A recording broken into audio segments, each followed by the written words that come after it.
안녕하십니까 사랑하는 제자 여러분들 반갑습니다. 자, 우리 영정TV의 우리 과학일기 대학 6편 이제 시작을 해볼 텐데요.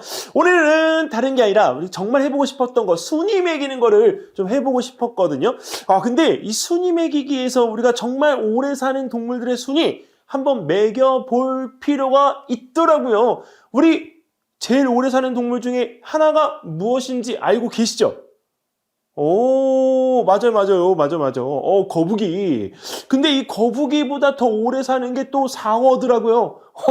자, 근데 그런 상어나 거북이보다 더 오래 살고 있는 생물들이 있더라고요. 자, 그래서 그 수명에 우리 영향을 주는 요인은 무엇인지 우리가 살펴보면서 우리가 정말 제일 오래 사는 영원 불멸의 생물부터 우리 한번 끄집어 내보도록 하겠습니다. 가장 오래 사는 동물들 중에서 단독 1위를 갖다 차지하고 있는 건 바로 히드라예요. 자, 여기에 있는 이 강장 동물에 우리 속하는 이 히드라는 복제를 통해서 본인의 몸을 갖다가 계속 만들어내요. 자, 그래서 우리가 이 줄기세포로 구성되어 있어도 나이가 들어도 전혀 태아가 되어지지 않습니다. 진짜 이런 몸 갖고 싶다. 자, 근데 이런 어떤 외부적인 부분의 요소가 변화가 그렇게 극심하지 않는다면 정말 우리가 영원 불멸에 살 수 있는 생물 중에 하나라고 합니다. 자, 다음 두 번째. 생긴 건 정말 멋있게 생겼어요. 작은 보탑 해파리인데요. 역시 강장동물입니다. 강장동물이 2위를 갖다 차지하고 있는 걸 보니까 이 강장동물에 대한 부분에 대한 궁금증이 생겨요. 강장동물은 왜 이렇게 오래 사는 건가? 자, 그런데 역시나 마찬가지로 이 해파리는 운동성 자체는 우리가 매우 낮은데요. 생물학적으로 완전 불멸의 존재라고 해요. 왜? 본인의 몸을 갖다가 계속적으로 복제를 해요. 조금만 상처 입어도요. 몸을 갖다가 우리가 복제를 해서 새로 만들어내요. 그리고 또 하나는 기본적인 부분에서 우리가 만약에 어떻게 충격이나 외부로부터의 어떤 환경적인 변화에 의해서 몸의 위험을 갖다 감지하면요. 와! 어른이잖아요. 근데 그 부분에서 아기 때의 우리가 몸이라고 우리가 볼 수 있는 이 폴리메 형태로 우리가 되돌아가서 있다가 다시 괜찮아지면 이렇게 성숙되어진 개체로 자라나게끔 되어집니다. 그러니까 어른과 베이비의 이 부분을 자유롭게 우리가 할 수가 있는 생물이더라고요. 이런 생물 괜찮지 않나요? 자, 그 다음에 우리 세 번째는 육방해면류인데요. 여기서 이 이름 자체가 육방해면류이긴 하지만 실질적으로 우리 유리스펀지라고 우리가 불리우는 생물입니다. 근데 이 산호하고 우리가 유사한 군체로 되어져 있는데 산호는 얕은 바다에 우리가 사는 반면 여기 있는 유리스펀지 같은 경우에는 우리가 깊은 바닷속에서 우리가 살고 있습니다. 수명으로 우리가 추정되어지는 건 표본 샘플을 갖다 따서 우리 살펴본 결과 1만 1000살 정도로 우리가 추정이 된다라고 해요. 정말 오래오래 살고 있는 생물 중에 하나입니다. 자, 그 다음에 우리 울릉도 앞바다에 긴가지 해송이라고 각산어목 해송과에 속하는 생물이 있는데 얘는 우리가 본 적은 없어요. 근데 진짜 이게 뉴스에서 많이 봤거든요.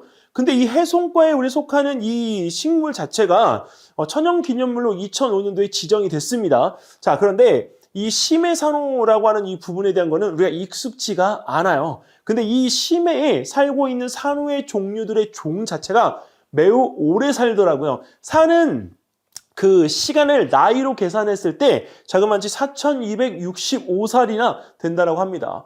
와, 이 4000년을 갖다가 우리가 이렇게 오랜 시간을 바닷속의 심해에서 견딜 수 있다라고 하니까 정말 어떻게 이런 오랜 시간을 견딜 수 있는지 매우 궁금합니다.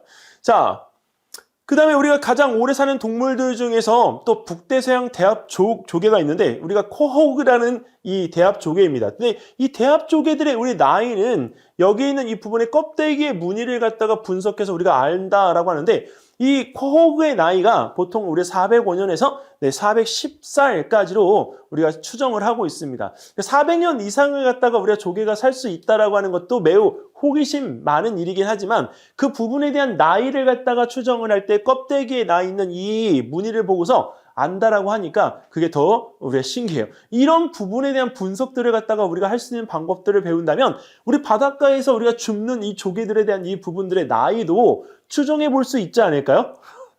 자, 이번엔 그린란드 상어입니다. 네, 평균적으로 최소 272년을 갖다가 우리가 생존할 수 있는 이 그린란드 상어. 네, 생긴 모습이나 이런 부분들을 갖다 보면 기타 상어하고는 조금 다른 것 같아요. 자, 근데 이 그린란드 상어 같은 경우에는 우리가 오랫동안 산 상어를 갖다가 잡았을 때 392살로 추정을 갖다 했었습니다. 근데 그 그린란드 상어가 만약에 지금 살아 있다라고 한다면 와, 512살이 되어졌을 거라고 추측을 하고 있어요. 와, 상어가 어떻게 500년이나 살죠? 자, 근데 이 지금 살고 있는 부분에 대한 공통점이 있는 거 여러분들 알고 계시나요? 바로 바닷속 깊은 곳에 심해에서 살고 있는 생물들의 생존 능력이요. 훨씬 우리보다 길죠. 생존 능력이 강해요. 근데 그런 부분에 대한 이유가 외부로부터의 어떤 환경적인 변화 요인을 덜 받기 때문이 아닌가 생각이 되어집니다. 자, 그리고 한볼락. 선생님이 낚시 다닐 때마다 이 볼락을 갖다가 잡기는 하는데 이 한볼락 같은 경우에는 사이즈 자체가 거의 1m에 가깝더라고요. 와, 최대 수명 205년까지 우리가 살 수 있는 이 물고기는 보통 캘리포니아나 일본 연안에서 우리가 서식을 갖다 하고 있는데 정말 잡으면 대박일 것 같아요. 몸 길이가 거의 1m 가까이나 되니까 엄청 한번 잡아보고 싶다 진짜. 근데 일반 볼락 같은 경우에는 우리가 잡을 수가 있거든요. 한 30cm 정도? 근데 우리가 1m 가까이 상상이 안 가요. 자, 그다음에 북극고래입니다. 북극고래의 정확한 수명은 여태까지 알려지지 않았기 때문에 그린란드 상어만큼이라는 이 부분에 대한 표현을 갖다 쓸 수도 있다라고 하는데 추정 수명으로는 그냥 우리가 100년에서 200년 정도의 사이로 알고 있습니다. 자, 근데 이 포획되어진 개체의 그 살들을 갖다가 이용해서 우리가 이 생존 기간에 대한 이 부분을 갖다가 추정한다라고 하는데 그 우리가 잡은 포획되어진 개체 하나를 통해서 거기에 작살에 박혀있던 살점을 분석해서 알아낸 경우입니다. 참 이런 것들을 보면 우리 생물들이 정말 자신의 생존을 갖다가 위해서 드러내지 않는 경우들이 많은 것 같아요. 그러니까 우리 바닷속에 아주 깊은 곳에는 우리가 알지 못하는 무엇인가가 이게 서서히 돌아다니고 있지 않을까 생각이 됩니다. 자, 그다음에 붉은 성게. 우리는 성게를 검은색만 봤는데요. 일반적으로 붉은 성게 같은 경우에는 우리가 여기서 이게 보더라도 이 부분에 대한 것들이 우리가 이제 버리는 개체들이었거든요. 근데 그런 붉은 성게가 사실은 오래 사는 생물 중에 하나더라고요. 해양식물이 우리가 여기서 살고 있는 그 부분에 대한 것들을 볼 때 아니 어떻게 이런 성게가 바다에서 우리가 서식을 하는데 그것도 얕은 바다에서 거의 200년 가까이나 살까? 근데 한 가지 조건이 있습니다. 깨끗하고 우리가 오염되어지지 않은 바다에서 외부적인 요인을 갖다가 받지 않는 경우라면 성게의 수명이 늘어날 수 있다라고 하는 것을 알아냈거든요. 그래서 성게의 수명이 자그마치 200년 가까이로 늘어날 수 있다라고 하는 것을 밝혀냈습니다. 아, 성게 비빔밥. 네, 그 우리 잡아먹는 성게가 정말 장수 동물이기 때문에 실질적으로 그런 성게에 대한 이 부분의 수명이 오래 이게 사는 동물이라고 하는 걸 알게 되면 성게 이거 괜찮을까 모르겠어요. 자, 그다음에 이제 우리가 세이셸 코끼리 거북인데 사실 우리 지구상에 현존하는 거북이 중에서 제일 우리가 오래 살고 있는 거북이가 190살의 조너선이죠. 근데 이 대서양에 위치한 그 영국연의 어떤 한 섬에 우리가 살고 있는 거북인데 이 거북이 자체의 그 수명 자체가 긴 이유는 주변으로부터의 환경 스트레스가 없어요. 그러니까 환경 스트레스에 대한 이 부분들이 없기 때문에 본인의 수명이 이렇게 늘어날 수 있는 게 아닌가. 그래서 사실은 그 동물들에 대한 수명을 갖다가 연구하는 부분 중에서 영향을 받을 수 있는 요인들에 대한 것들을 여러 가지 꼽아보면 환경적인 요인이 가장 크다라고 이야기합니다. 물론 우리가 여기서 유전적인 부분에 대한 이야기들도 우리가 할 수가 있지만 실제로 남자와 여자의 우리의 수명의 비율도 달라요. 여성이 훨씬 오래 삽니다. 5년에서 6년 정도를 더 오래 살 수가 있어요. 남성의 우리가 평균 수명은 80.3살. 그 다음에 여성의 평균 수명은 86.3살입니다.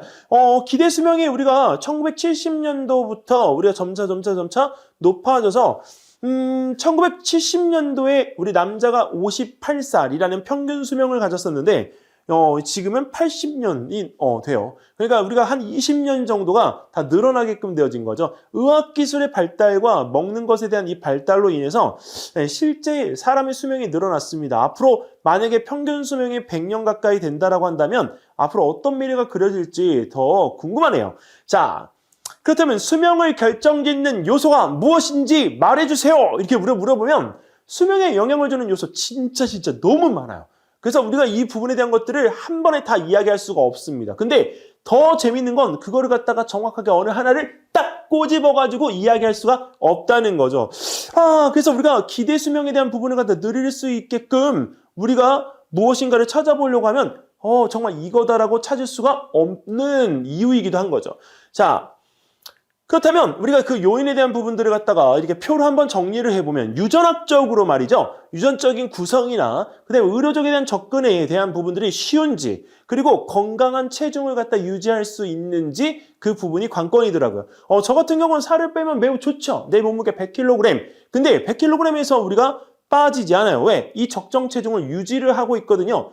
남들이 보면 걱정할 수도 있어요. 하지만 내가 생활하는 데 있어서 가장 편리한 체중이고요. 그 다음에 이 체중이 있어야 내가 일을 할 수가 있기 때문에 저에게는 이 체중이 가장 유리한 체중, 삶에 있어서 내 인생의 체중입니다. 자, 근데 그런 부분들에 대한 것들이 사람마다 다 다르잖아요. 그래서 그 부분에 하나를 딱 꼬집어 가지고 이것이 수명에 대한 부분을 늘릴 수 있는 중요한 요소이다라고 이야기할 수가 없습니다. 자, 그다음에 식단 같은 경우에는 영양의 질이나 그다음에 식품의 가용성이나 아니면 균형 잡힌 식단에 대한 이 부분들이 수명과 관련이 있다라고 이야기합니다.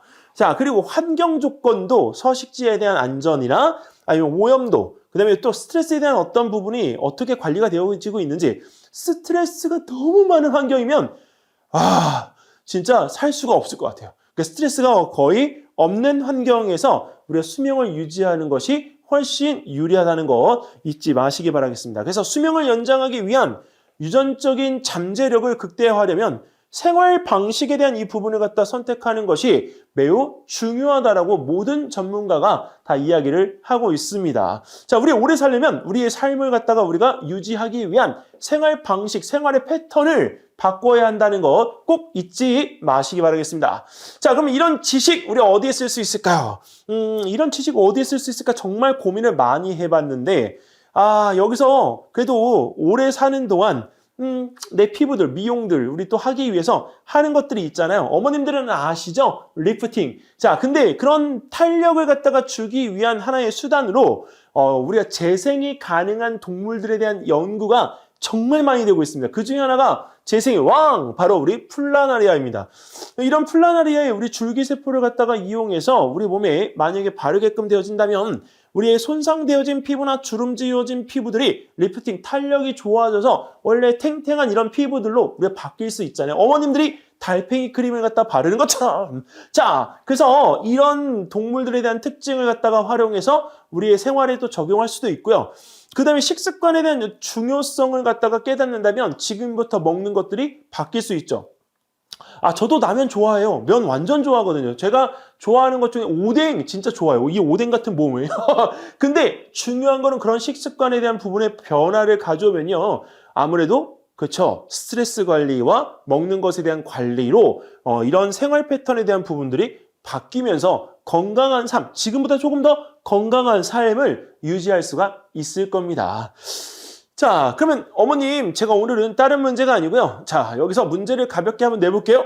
자, 어머님의 수명, 우리 자녀들의 수명 얼마일까요? 답해보세요.